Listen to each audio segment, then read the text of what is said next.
My name's Kirsten and I write stories, which means I am an author. These are my books. They're picture books. They have pictures and words.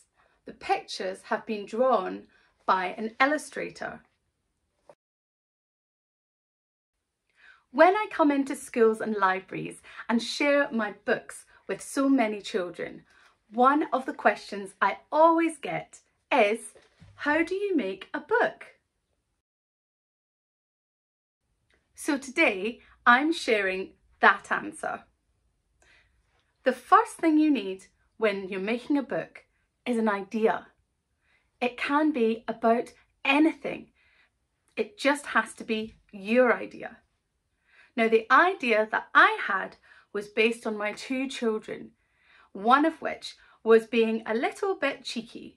And so I came up with the idea that maybe he might be a vampire. I wrote the story as a poem. And at first I had lots of mistakes in the story and I had lots of crossings out in my book. But the most important thing was that I wrote down the idea. The next thing you do is make an idea into a story. Now, a story has a beginning, a middle and an end. In my book, My Family is So Scottish, you've got a beginning where the family are being introduced. Then you've got a middle part which introduces each family member. And you've got an end which involves a wedding. Once you've got an idea into a story, you might want to think about how it would look like as a book.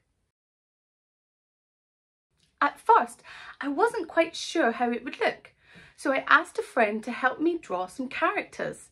And then I made this book. This is the original My Brother is a Vampire. And as you can see, it's been looked at a lot. What it is some plain pages with some drawings of characters and some words stuck inside. I printed out all of the words of my book and I cut it up and stuck it where I thought it would be. I also used emojis, like these ones, to see where I would like the pictures.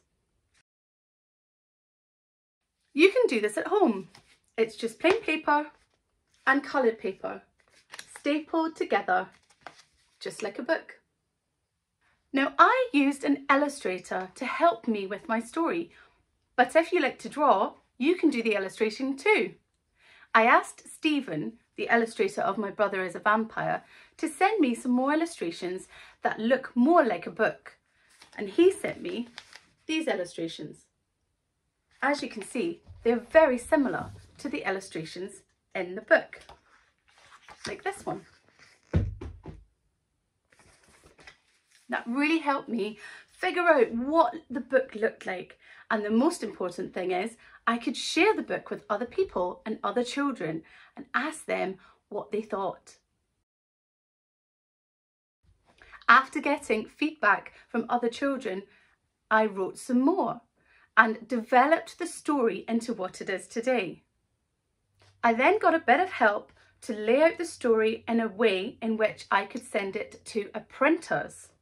The printers then created this book, which has a front cover, a back cover with a barcode, and this is called the spine. It has all the pages of the book and it has a picture of me and a picture of Stephen. And that is how my book went from this to this.